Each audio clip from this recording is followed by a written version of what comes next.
Om.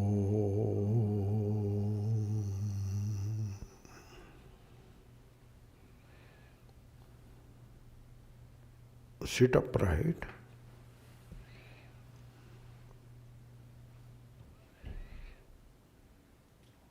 Learn to sit upright as often as you can. That keeps the body in the natural form, natural posture, just sitting upright.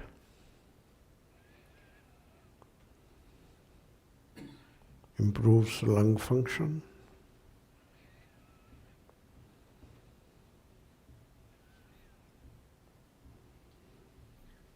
improves the blood circulation, particularly to the head, to the brain.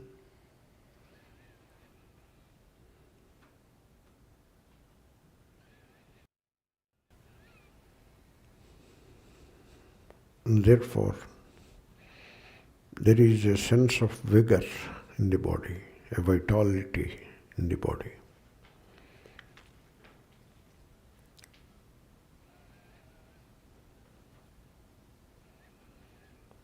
Of course, the mind becomes quiet.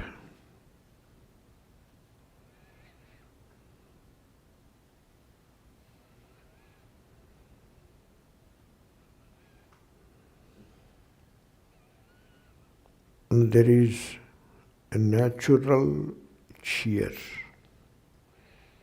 cheerfulness in you.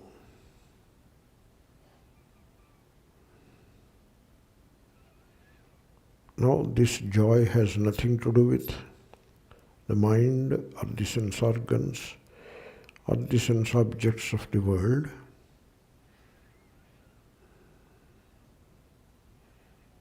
So look at yourself. The body is vigorous, kind of rejuvenated when you sit upright.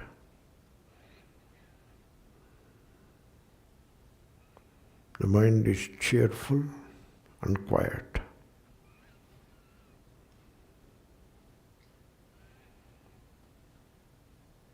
And you are joyous.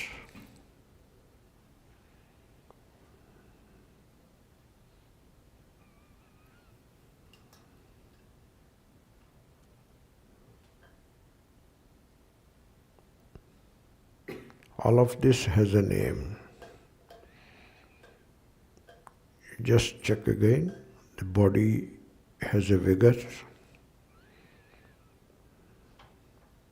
The mind is quiet.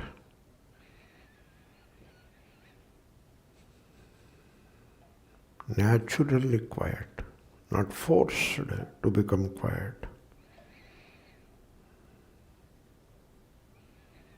And I am cheerful with a sense of wellness.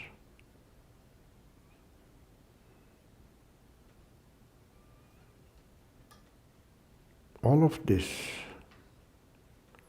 you are without any effort.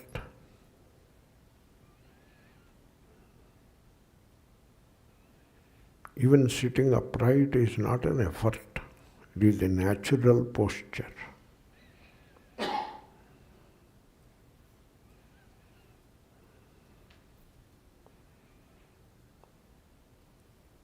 Now you can see an integration between the body, the prana, which is inhalation and blood circulation, etc. The manaha, mind is quiet, and I am naturally cheerful.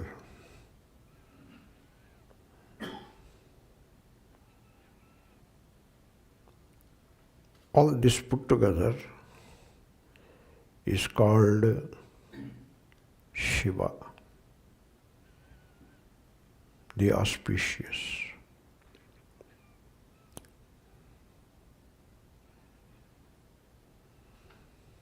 Now you can sing in yourself, Shivoham.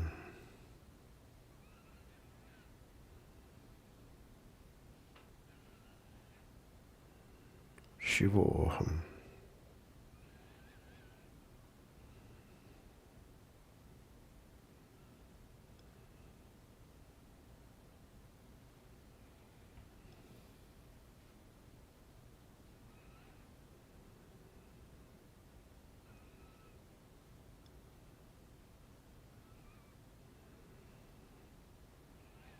This is the true religion.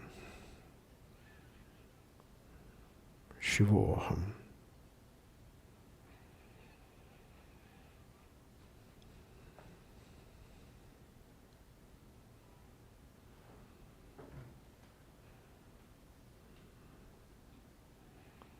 The mind is quiet naturally without any force.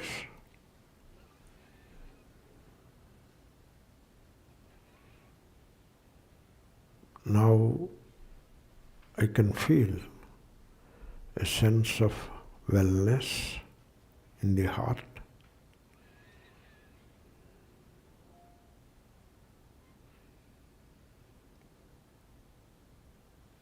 A sense of cheer without any particular reason.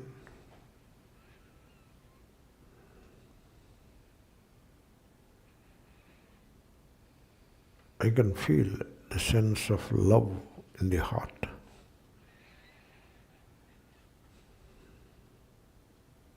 Something like, I love all.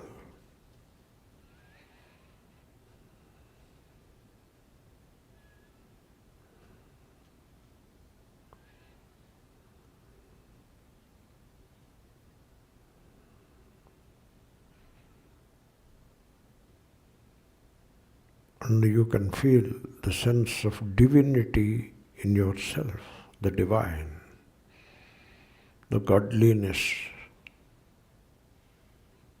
in myself. I can feel in the heart.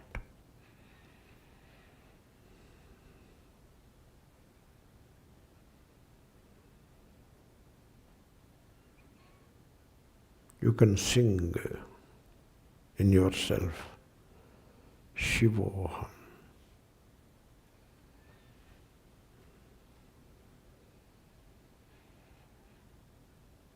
The auspicious I am.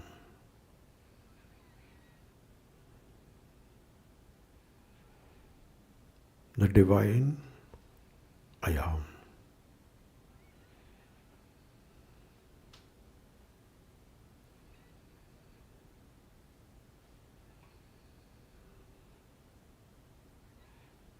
The spaceless, meaning the formless, I am.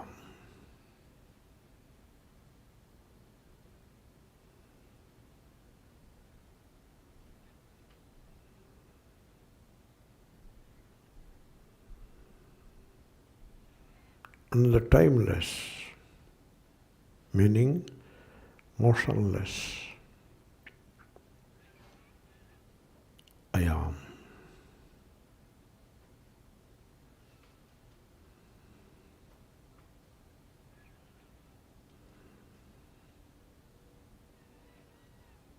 The independent, I am.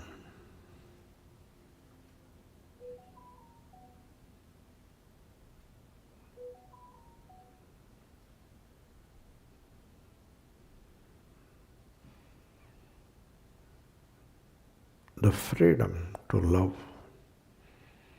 Freedom is love. That I am.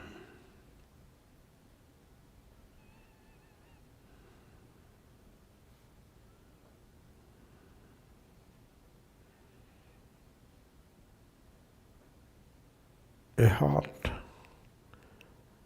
which doesn't know this song, Shivoham,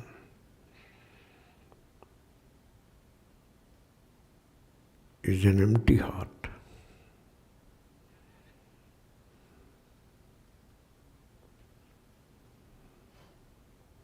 Shivoham.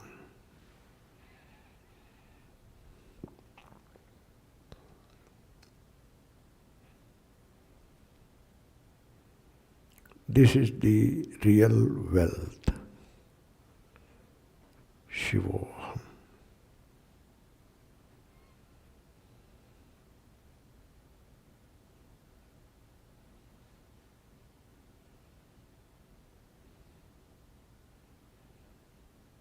The real beauty, Sundaram, Satyam, Shivam, Sundaram.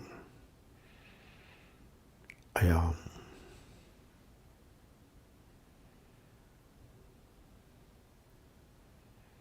The real I am.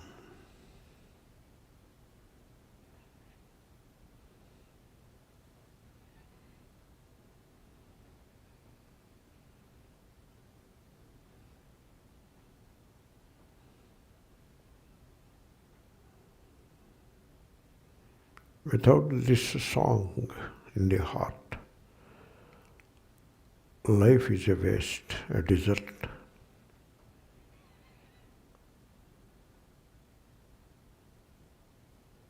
Shivoham.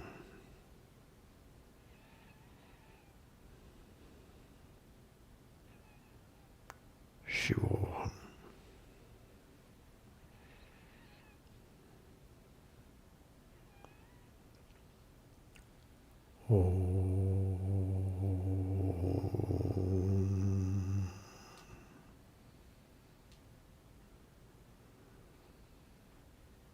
Relax. You may sit at ease.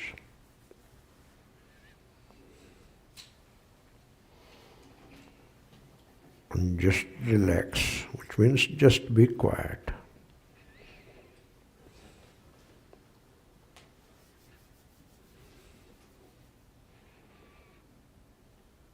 Open the eyes slowly.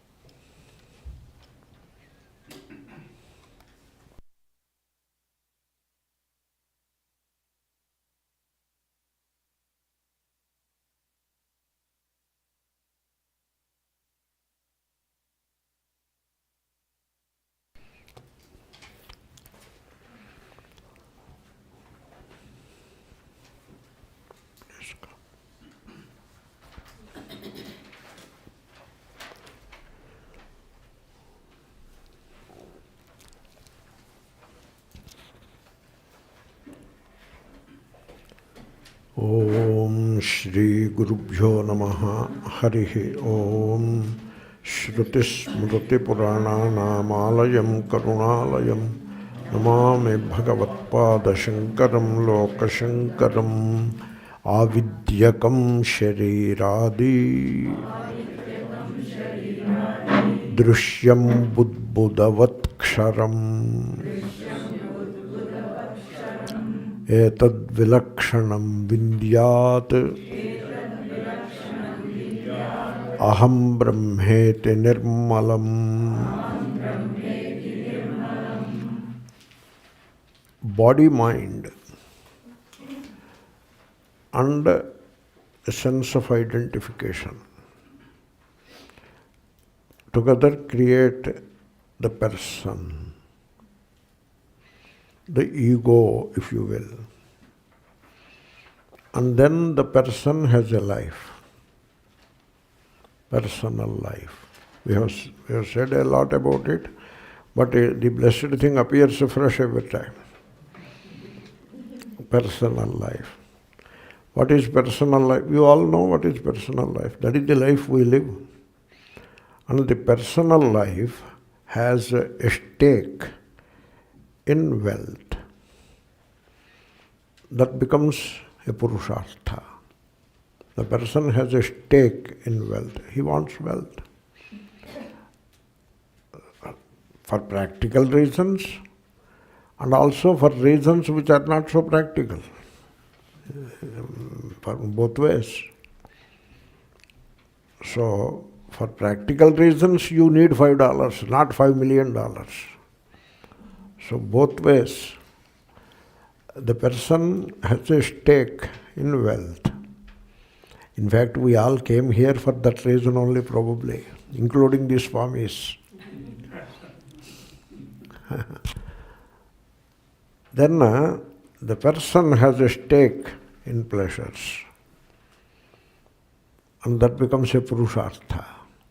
And there are people who highlight these purusharthas in a big way.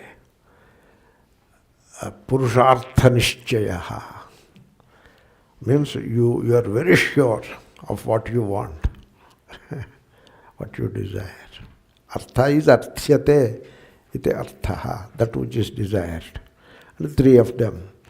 So you are very sure. So means first you are a person, and the person is put in place by identification with the body-mind. Body-mind are not the person. Body-mind with identification is the person. And identification is false, and hence āvidyakaṃ. Avidyaya sanjatam. Or make it Panchami, avidyayaha sanjatam. Āvidyam swartheka pratyayaha āvidyakaṃ. Okay? So, the person is false. Because the person is put in place only by identification, which in itself is false. So the person is false. And the person's stake, so stakes may be dharma, artha, kama, are equally false. The person itself is false. And so dharma, artha and kama, I am talking about artha and kama. Then what is dharma? Dharma in a wider sense, that is not the dharma that the person has a stake in. The person has a stake in a very limited dharma. They define it also like that. Chodana lakshanortho dharmaha, like that they define. Means the scripture tells you to perform which ritual for fulfilling which desire. Chodana, in the form of chodana. Chodana lakshanaha, arthaha, dharmaha. So that is how dharma is defined. Dharma is a kind of religion, in a way. In a wider meaning, it has a different meaning, but in the dharma of the person, which is part of the personal life. Now there is a dharma, a higher level of dharma. You reach it when you are not a person anymore. That dharma is different. Upanishatsu dharma. In those dharmas, you are not a person anymore. I am talking of the dharma in which the person has a stake. Means the religion practiced by the masses. That is the dharma. And in that dharma, the person has a stake. Because the person has multiple desires, they have to be fulfilled in this life, and the person is very unsure of the life after death. He wants to secure. This is the language of America, to secure. We don't say so much in India, to secure. We don't secure anything in India. Everything is left to higher power. We don't secure anything, we just live along. We don't secure. Here they secure everything. They secure roads, they secure lawns, they secure plants, they secure finances, they secure politics, they secure elections. They go and secure Fallujah in Iraq. That also they do occasionally. Now they want to secure in Iran. They want to secure Iran. Go and secure, we will see. Go and secure it. It is a mad world. You want to go and secure it? Go and try. You will know that. So the person wants to secure the life after death. And therefore, so he goes after some religious practices. This is the personal life. You got it? Artha, kama, dharma. And all the religious icons, the gurus, they promote this. They don't talk about moksha. They promote only this. Only thing is they don't promote artha and kama, they promote dharma, the religious life. The popular religion, that is what they promote. They don't promote the Upanishads dharma, that they don't promote. So they have a formula and they offer that formula to you. You take that formula and follow it. Formula is a worship, kind of worship, physical as well as mental worship or verbal worship, mantra, etc. And that formula they give to you and you pursue it. All your desires will be fulfilled. Your children will come up. Only your children, not the neighbor's children. And you must be a brahmana to begin with. Sir, it is very corrupt. It is a can of worms. Better you don't open it. It looks good. This is the personal life. This personal life is false. And you have to understand that. Understand, then what? We will see then what. First understand. I have a question like that. Suppose I understand that the world is unreal, then what? It is like, suppose you have fever, suppose.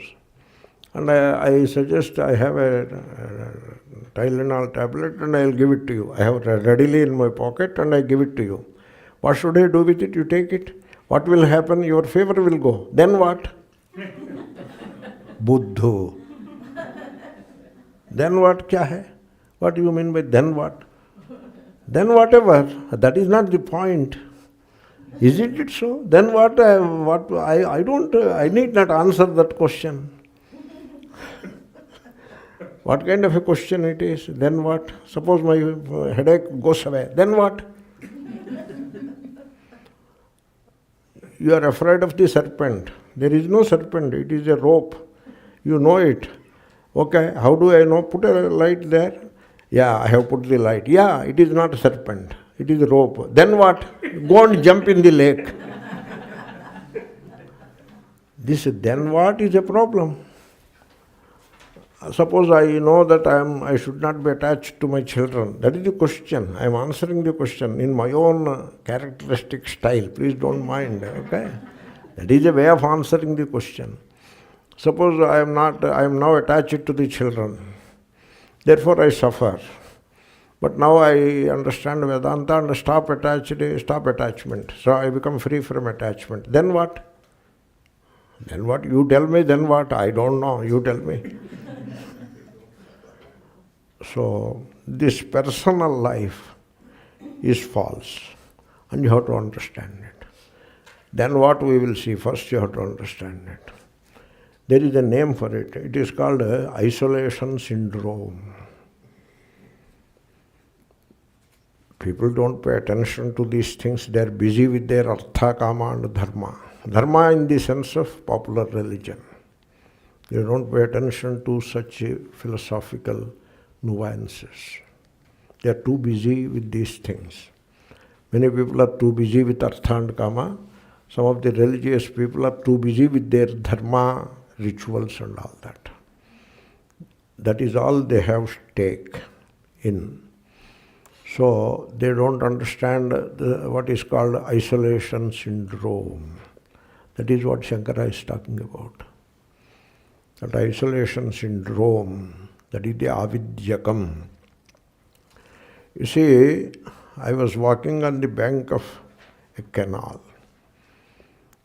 Our childhood was connected to canal. We lived on the bank of a canal, close to the canal.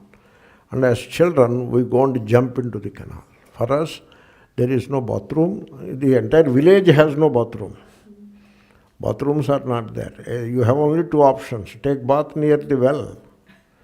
Go to the well, there is a bucket, pull out the bucket, water and put on the head, and that is how you can continue to take bath. Or we used to do, by well, we run and jump into the canal. That is our bath, like elephants. So from the childhood, life is connected with the canal. And it's an irrigation canal dug by Cotton, Sir Arthur Cotton. Cotton, that is his name. And while walking on the canal, so many things can be learned by observing the canal. Canal is a flow, and so I was walking. And then suddenly, what I noticed is, there was a pool connected to the canal, a pool of water. This pool was dug by these fishermen people. So when they catch a fish, so they put a net in the flow and then push the net into that pool. And all the fish are now pushed into the pool, and there they are trapped and they are caught. And also the catch they keep in that pool, because they cannot keep the catch on the dry land. To keep that fresh, they have to keep it in the pool. So there is the canal, swift flowing water, and then there is the pool adjacent to the canal, connected to the canal, not separate from the canal. You got the point? Now the canal is flowing steadily, but this pool is heavy with the scum, with algae and all that. And the canal is flowing well. The pool is a stagnant pool. Canal is swiftly flowing along water. Okay? And there is a vigor, vitality, life, movement, freshness, purity in the canal flow. Whereas the pool water is stagnant, dead, scummy, filled with impurities, and filled with dead fish also. No life in it, no flow in it. It is murky and stagnant. Connected to the canal, not isolated, really not isolated. If it is isolated, it will become dry. You will not have a pool. You understood? The personal life is like that. The personal life with his purushartha nishchaya, dharma, artha, kama, is like that pool. That little pool that the fishermen people dig away from the swift flow of the canal. So like that we live, with a syndrome of isolation. That is the me and mine.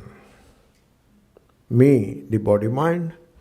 Mine, the things connected to me, including my God, my worship, my religion, my punya, my guru. That is also part of the pool. People have to think. My God, not somebody else's God. That God we don't like. This is the God. Even within the same Hinduism, my God is Shiva, whereas that Swami's God is Vishnu. That Swami, you have to go near and see him. The Vishnu Swami, amazing.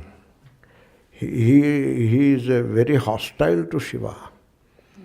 You say Shiva before him, he will ask you to wait and go inside and do achamanam and come. He has to purify himself. Therefore, that is the type of fanaticism that the Swami has, the Guru has. Gurus are fanatical. Don't you know that? Don't you see that? They are fanatical.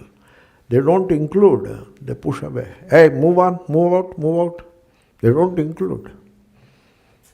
And they are surrounded by a group of shishyas who keep the general public away. Move out, move out. Very, very bad. Therefore, this is the personal life. This personal life is that pool. And that includes the so-called dharma. That is the point I am making.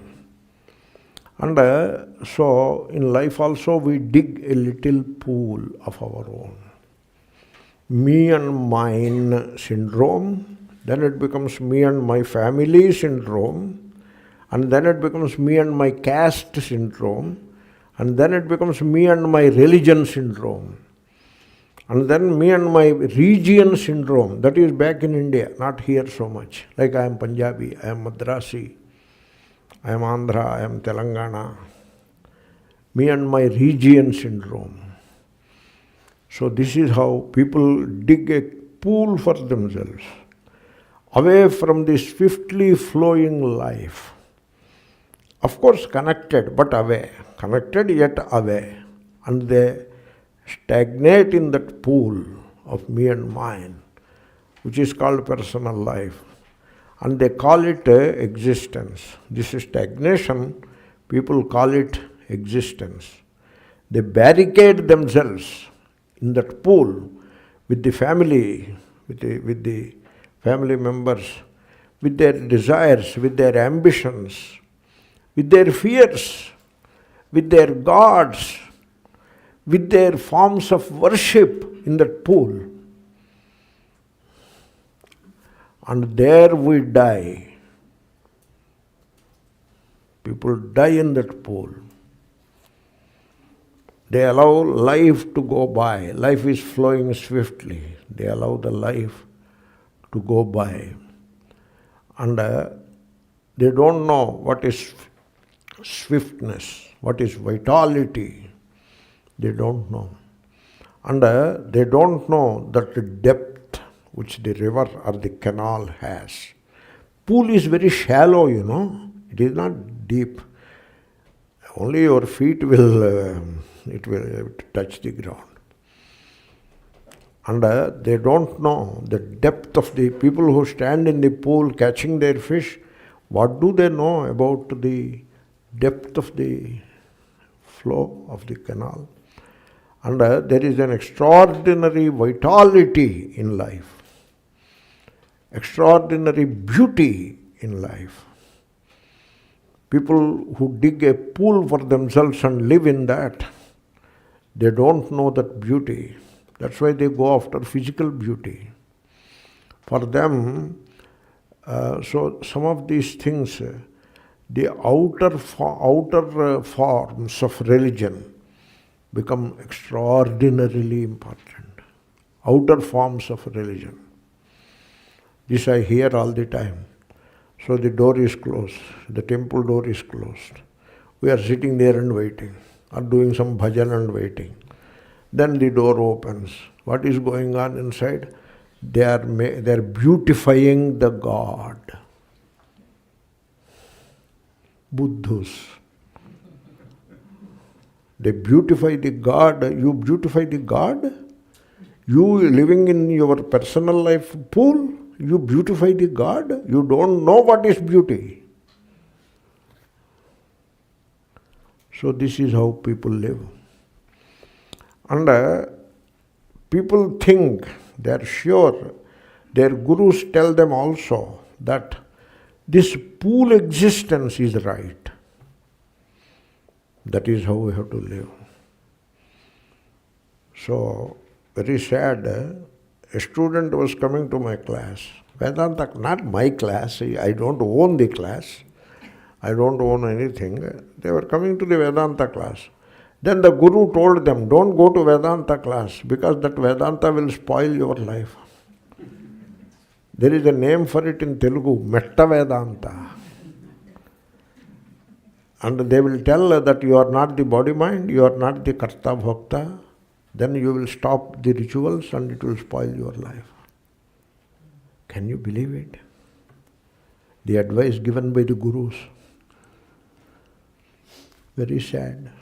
So what I am trying to say, I am not saying anything particularly about the Gurus or anything. I am saying we believe, as guided by these religious icons also, that this pool existence is right. That is how we believe. And in that pool we are living. People have to examine it. I am a bit blunt. Give me freedom to be blunt. Give me that privilege and let me have my say and then I will eat a little food and go my way. Then you live your life. I am not going to interfere with you. So I am only asking you to think. Can you step out of that pool? If you can, you have to consider. Therefore, what happens while living in that pool? We want the pleasurable things in that pool to continue. Also, we don't want the pleasurable things living in that pool to end quickly. They should not end. They should continue indefinitely. Means we put ourselves into a mode of continuity. We want the pleasures to continue. We want the wealth to continue. And when death becomes inevitable, all my wealth should go to my son or daughter or both, and it should continue in their pools. They have established their pools also, it should continue. And then I will do a lot of punya, merit, and that will take me to heaven. There I will make a small pool for myself, and that should continue. In that pool, we want a sense of permanency. And in that pool, we develop relations. That is the me and my family syndrome, me and my caste syndrome. So, me and my co-religionist syndrome, you know that. And in that pool, we want permanency in our relationships. We want to believe, me and my wife, it is a relationship for 7 births. That is what we want to believe, 7 births. Why not 20 births? Some number. A lady told, I always remember, a lady told, this is the 7th, thank God. I always remember that. Interesting. And we want our activities should continue within that pool. Which means we want to stay in that pool seeking a continuous lasting life in the stagnant pool. You understood? That is the personal life. That is the āvidyakaṃ life. Because life is not like that at all. Life is not permanent. Okay? Like you look at a tree, it is full of foliage and flowers and fruits. That is life. Is that permanent? No. The leaves fall. The fruits mature and fall. The flowers wither away. And therefore, there is no continuity in life. There is change. So, therefore, in your pool, you want continuity. How? That is not life. In life, all things are impermanent. You should know that. This is the principle of Buddha, Bhagavan Buddha, the doctrine of impermanency. He used to give a lot of highlight to that. All things are impermanent. No thing is endless. Your wealth ends, your pleasures end, your relationships end, your punya also ends. You go to heaven and make a pool there, that punya also ends. And you have to abandon that pool and come back. Your religion ends. The religions are continuously evolving. At one time we were worshipping Agni, Indra. They used to worship Indra. Nowadays nobody worships Indra. Nobody worships. They don't even know that there is a Indra Sahasranama. They don't even know that. Only a few people know about it. They are busy with Venkateshwara Sahasranama, Shiva Sahasranama, and Lalita Sahasranama. They are busy with those things. Nobody even knows about Indra Sahasranama. So the religion is also not permanent. What is permanent? So in our childhood, everybody used to worship Rama, but nowadays they are not worshipping Rama. They are building Baba temples. collecting money and building Baba temples. And Rama nobody wants. Nobody wants to build Rama temple also. So there is always change in that pool, and there is death in that pool. So, therefore, what is this permanency? So, therefore, you have to understand this personal life is like a stagnant pool. And one has to realize that his swarupa, his essential nature, has nothing to do with this stagnant pool. His essential nature is distinct, etadvilakṣaṇaṃ. Etat is that pool, stagnant pool. Impermanent, transient, death, ksharam, it is dying. Pool is stagnant, it is smelling bad, that is the pool. Ego smells very bad. People don't like an egotistic person, they move away from him. And so, you are not that pool. That personal life is not your life. That person you are not. That person is known to you, the ego. You are distinct from all that. Aham etadvilakṣaṇaṃ vidyāt.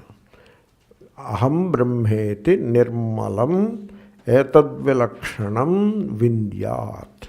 Vidyāt or vidyāt. We say vidyāt now, because Anandagiri says vidyāt.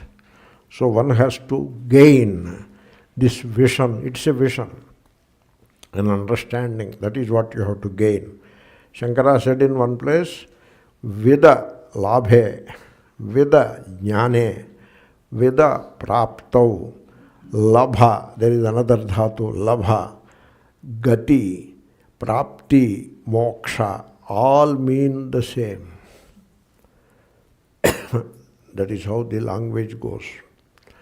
So Vindet, that is, Vindet is from Upanishad. Vidyāt here, Vindet there. Vindet is Vidhiling, Vidyāt is Ashirling. That is the difference. Therefore, you have to realize, you have to gain your true nature, which is not this pool, which is not this stagnant pool at all. In fact, which is very distinct from this stagnant pool of me and mine syndrome. You have to understand that. How to understand? Now that is the question. How? I am done with etadvilakṣaṇaṃ part. How to understand? And if you understand what will happen, nirmalam, all this or impurity is in the pool. All of it is in the pool. All religious conflicts belong in the pool. They don't belong in this swift flowing life. They belong in the pool.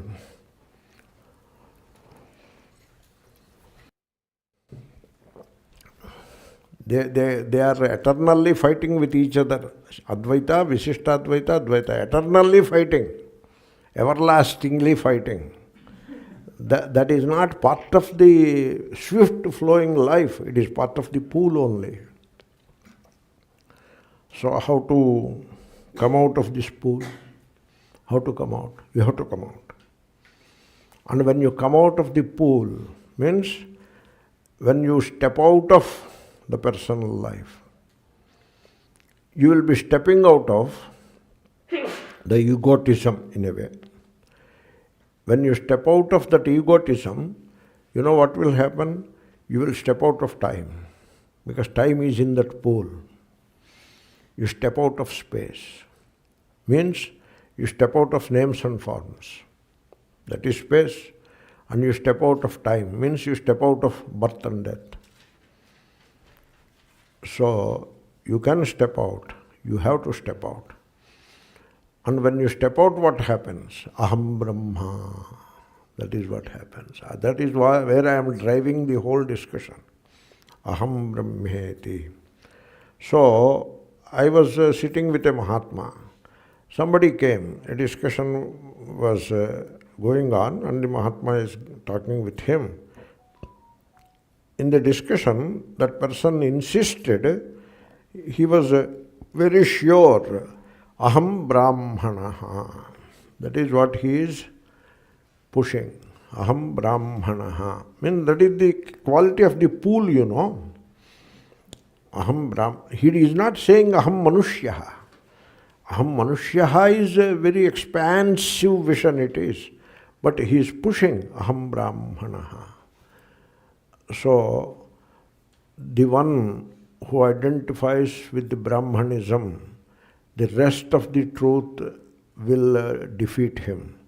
The one who identifies with the Kshatriyism, the rest of the reality will defeat him. Like that there are sentences in the Upanishads.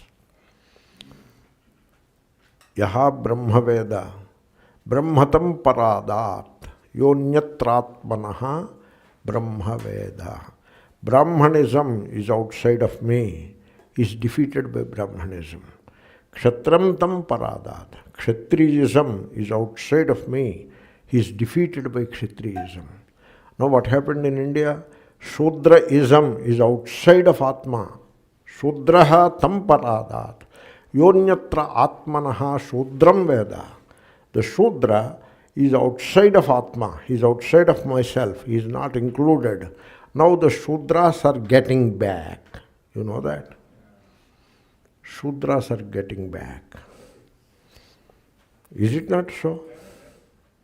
You should have included them long back. Huh? So anyway, I digressed. This Mahatma, that person, aham brahmanaha. Then the Mahatma said, yeah, you are a Brahmana, I understand. But then this country, what is this country? Hindustan.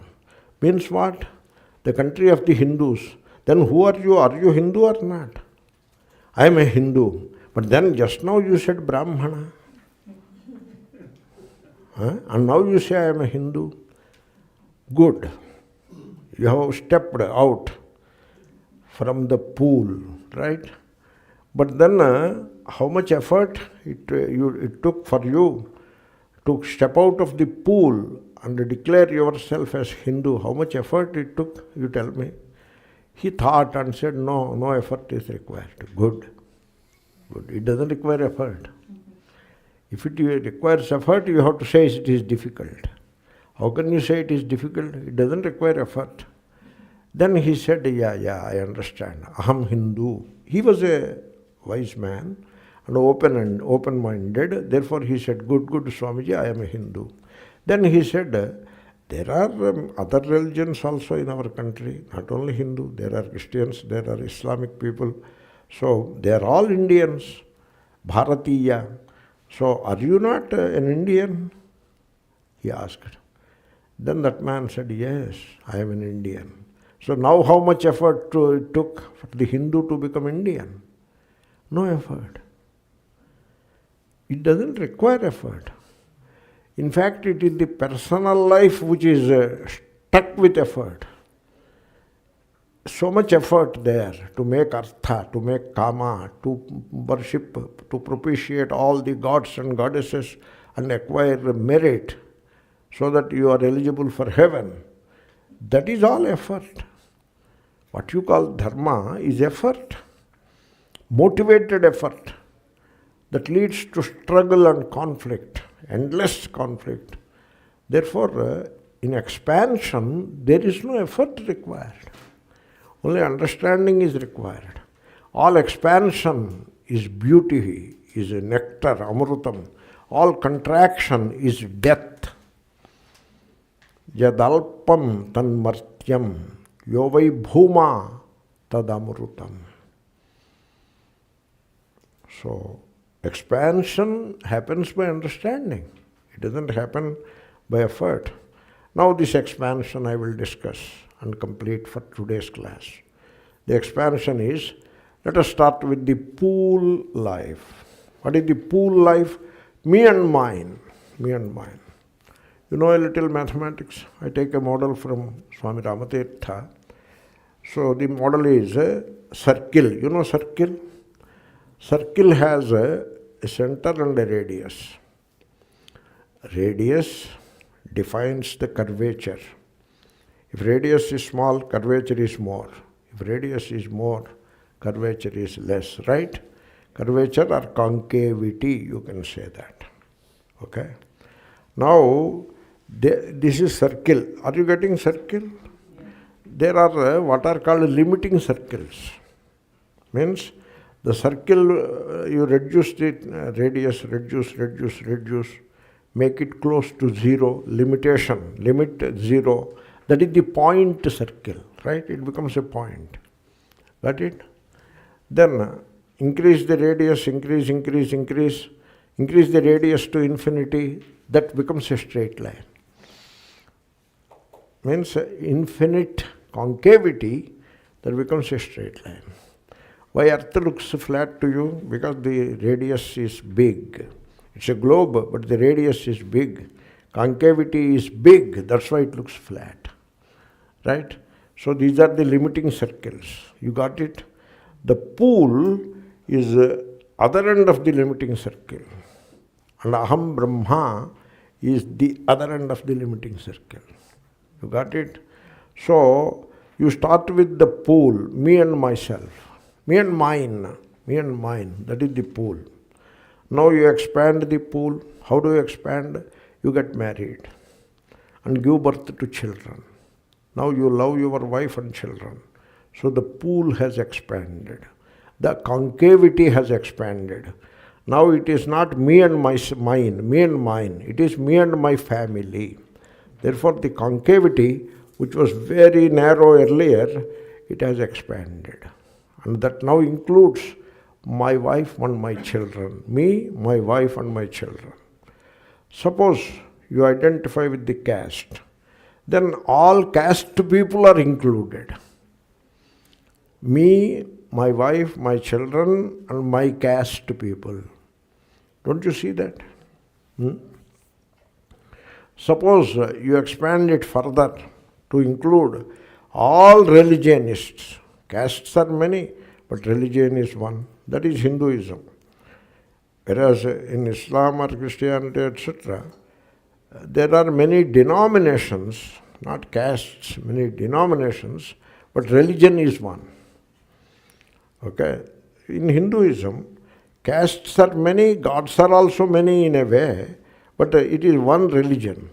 So you identify with that religion, me and my co-religionists. Now the circle has become quite big, and you now include all the religionists in your concavity. You are getting it? You further expand it. Why should you stop it in the discussion? I am Indian now. Why should you stop at I am Indian? Why don't you say I am a human being? Our Prime Minister says, Vasudhaiva Kutumbakam. That is his slogan. And he presents India as Vishwa Bandhu. That is how he puts India forward. India is the kith and kin with the entire world.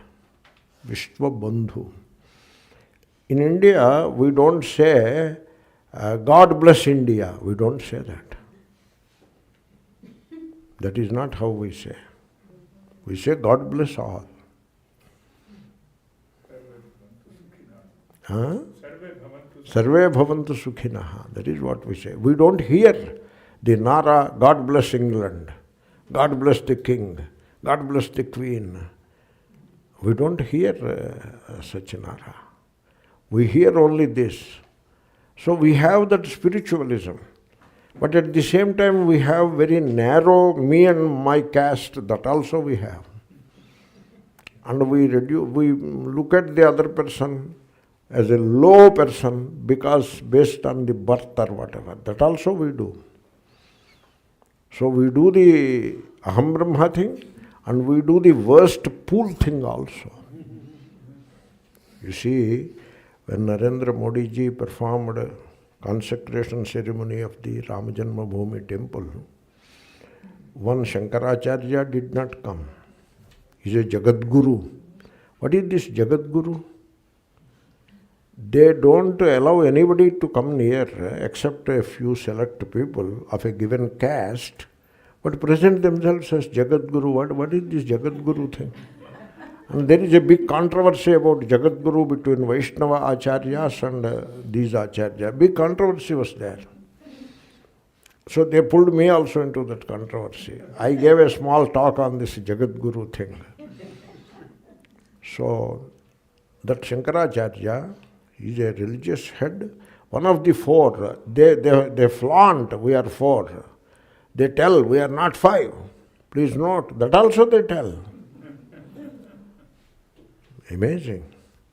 And that Shankaracharya openly told, in a public gathering like this, openly told, I am not going to Ramajanmabhoomi. Somebody asked satsanga, question answer, and he allows that. Generally, they don't allow question answers, but this Swami allows. And so somebody asked, why don't you go to the Ramajanmabhoomi temple? In fact, he gave a statement against it. Then he said, you know what he said? A Shudra is doing the puja, that's why I am not going. He said it. In so many words, he said it. It never came in the newspapers. Then how do I know? I was in Rishikesh. This Swami came there. And these Swamis, whosoever comes to Rishikesh, they stay in our ashram. Because the rooms are clean and food is good. Very clever. So he stayed in our ashram purposefully because of this reason. And then many of his devotees were there, along with him, a dozen of them. One of them came to my class, and I was talking of the Catholicism. We are all one. That is what I am talking. And the moment I came out of the class like this, he stopped me and asked a question. How can you say that? He asked me, why not? No, our Shankaracharya doesn't admit it. Why? What is the problem? So this is the reason. All are not same. Shudra are not same. And then I asked him, I understand your Shankaracharya did not go there. Is this the reason? He said yes. Oh, he said it? He said yes. He said, in the group of people he said, and I heard him saying it a few times. First-hand evidence. What I am saying is second-hand, okay? But what I got is first-hand. He said that. And they did not go for that reason. And there are some other Shankaracharyas who subscribe to that view, but they don't say it. They are politically correct. They don't say it, they don't go also. They bless from a distance. What are you thinking? People are not ready to come out of their pools. Very unfortunate. So you allow. You came up to the Indian, we are Indians. You have expanded, included all Indians into that concavity. Now we say, Sarve bhavantu sukhinaha. God bless all. Means you expand, your vision expands to such a point that includes all human beings. No, there are terrorists. But there are rattlesnakes in Arizona. So now what shall we do? All life is bad just because there are rattlesnakes? They are also part of life. The humanity comes with variety. That is all mithya, maya context it is. The essence is the same. Therefore, you don't find a reason not to expand. You find the right reasons to expand and include all. Concavity. All sarve bhavantu sukhinaha, you have to say. You should not say sarve except a particular people whom we designate bhavantu sukhinaha. You should not say like that. God bless all. All including evil, yes. Including Satan, yes. Including the devil, yes. In Hindu dharma, all devils are blessed. Ravanasura, when he dies, his Atma goes and merges in Rama. When Kamsa was killed, his Atma goes and merges in Sri Krishna. essentially they are one. Okay? Therefore, so all humans are one. Then all living beings are one. Why humans? All living beings are one. You should expand. You should not hurt any living being. In India, they hurt the elephants. Elephant is a huge animal. We worship elephant god, but we bind elephants and hurt them. One elephant was in chains for 35 years. And the legs, they were hurt by these chains. 35 years it was in chains. It never knew what is life without chains. It carries God around. What do you mean by carrying God around? Why should you have that kind of a meaningless, preposterous ritual in the first place? Why don't you think of the elephant? Then a lady from Germany, she is a Christian, she is not a Hindu.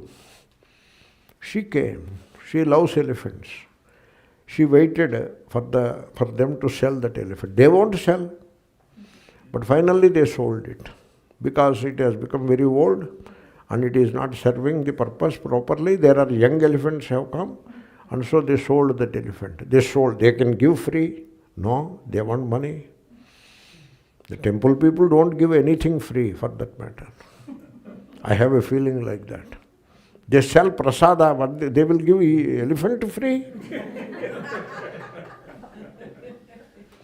She purchased that elephant.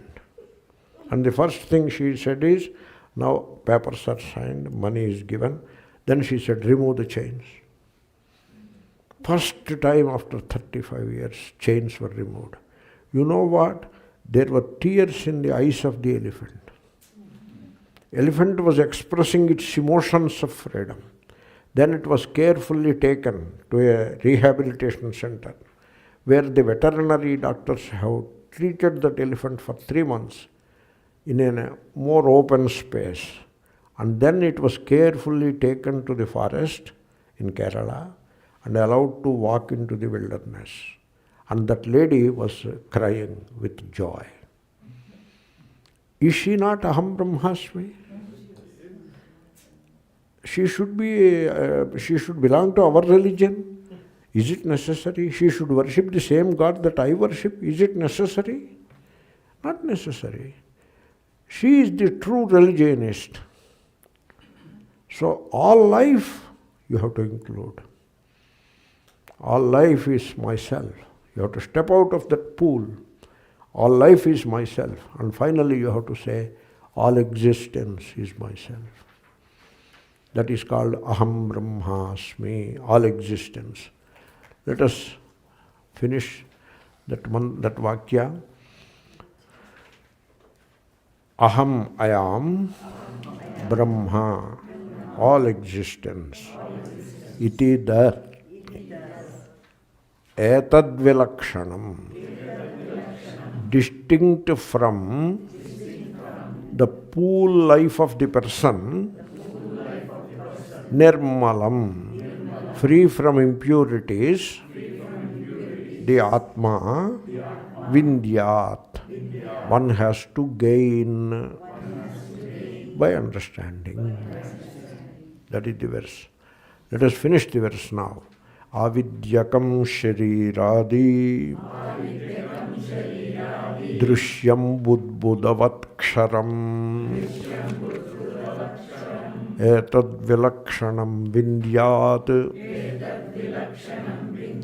aham brahmeti nirmalam. We say the next verse. You will have an idea what will be tomorrow's discussion. Dehānyatvānna me janmajarākārśyalayādayaḥ śabdādiviṣayaiḥ saṅgah nirindriyatayā cha. Now let us see a few questions. Here is a question about wonder. What is bhakti? Bhakti, they talk of bhakti. Bhakti is not ritual. Ritual is karma, not bhakti. So, when you do something with hands or legs, go around, etc., or when you speak something, chant something, etc., that becomes karma. But when you involve the mind, thinking, not just thinking alone, you take deeper. That is the feeling in the heart.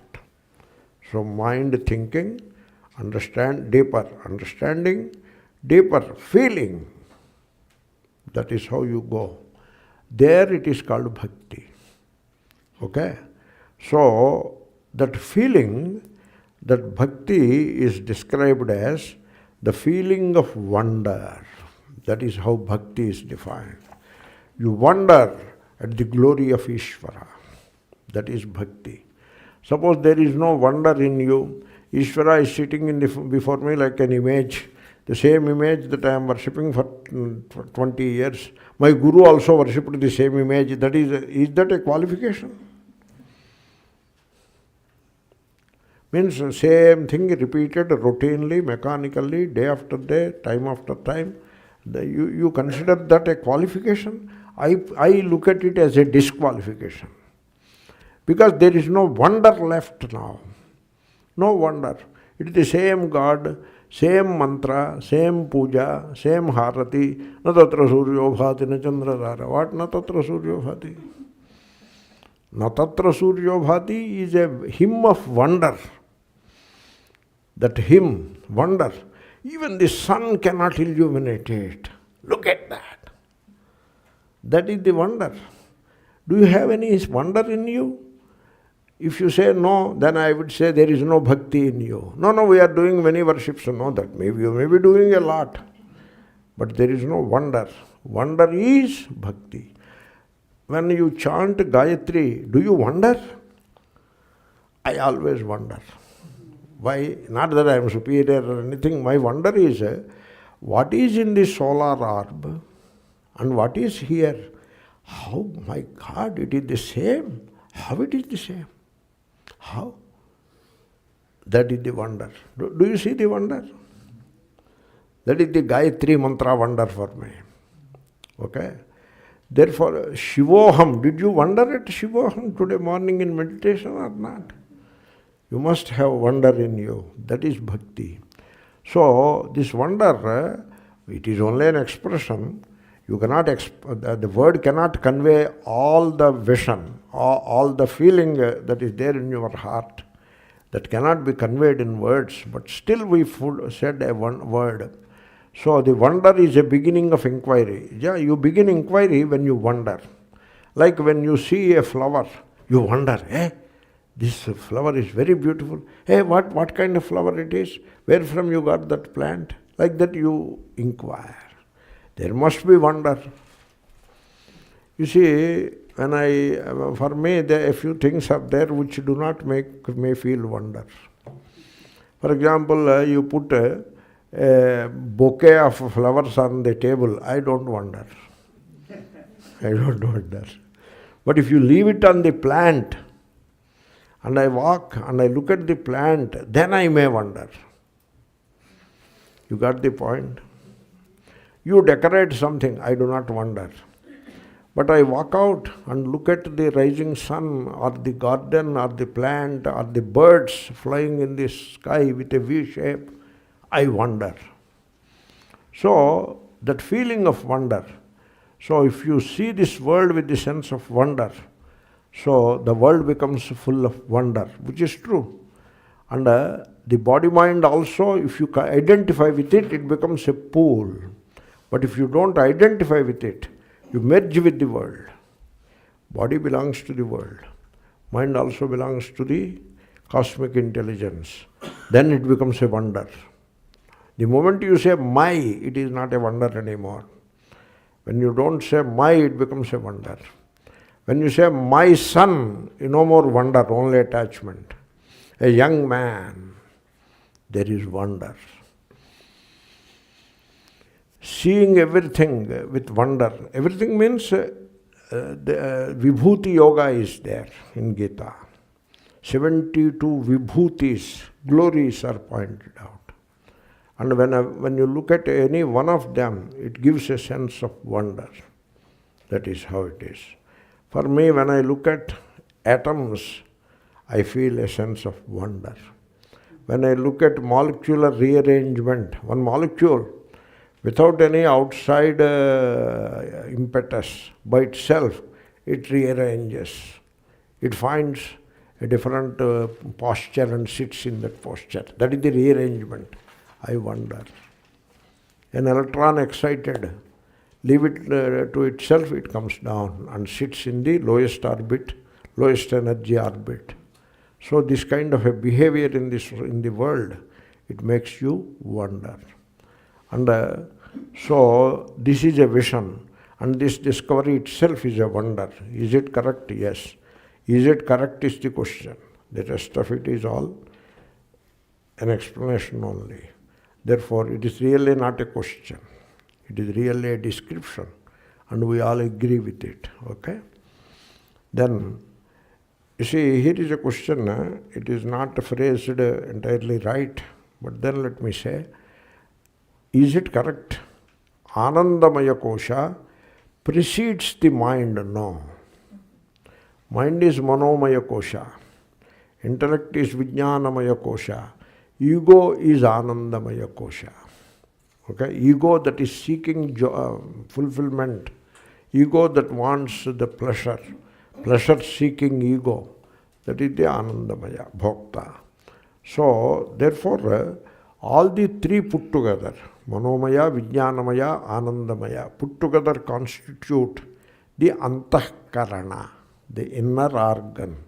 In the Upanishad, the same inner organ, which we call mind, is divided into three levels. They are all the same antahkarana. But if you want to put a gradation, then first comes manomaya, then comes vijnanamaya, intellect, and then comes anandamaya, the enjoyership, that is the anandamaya. Okay? There is still a bit of mind in it. It is all the same mind. Within mind only, the three. Therefore, the answer is very clear. I experienced Ananda a few times, no surprise, because you are Ananda. If you don't experience, you have to wonder, why am I not experiencing Ananda? What happened to me? You have to think about it. Okay? You have to really get concerned about it also, I suppose. Why, how come I am not feeling myself happy? How come I am not cheerful? How come I am not naturally joyous? You should get concerned about it. Because something is blocking all this. Because your Swarupa is Ananda. Therefore, when you feel happy sometimes, I am not surprised. I am only surprised. Why don't you feel happy all the time? The mind was completely quiet. Yes, that is when you feel happy. I felt an acute sense of peace and love. Good. And perception still took place. Perception is there. Means a little mind is there. Yeah, a little mind is there. Even when we say the mind is quiet, a little mind is there. Because you hear my words when I say your mind is now quiet. You agree with it? Agree with it, right? So even to know what I said and to agree with that, you need a little mind. Okay, you take it in the right spirit. We say mind is quiet, doesn't mean mind is dead. A little mind is still there.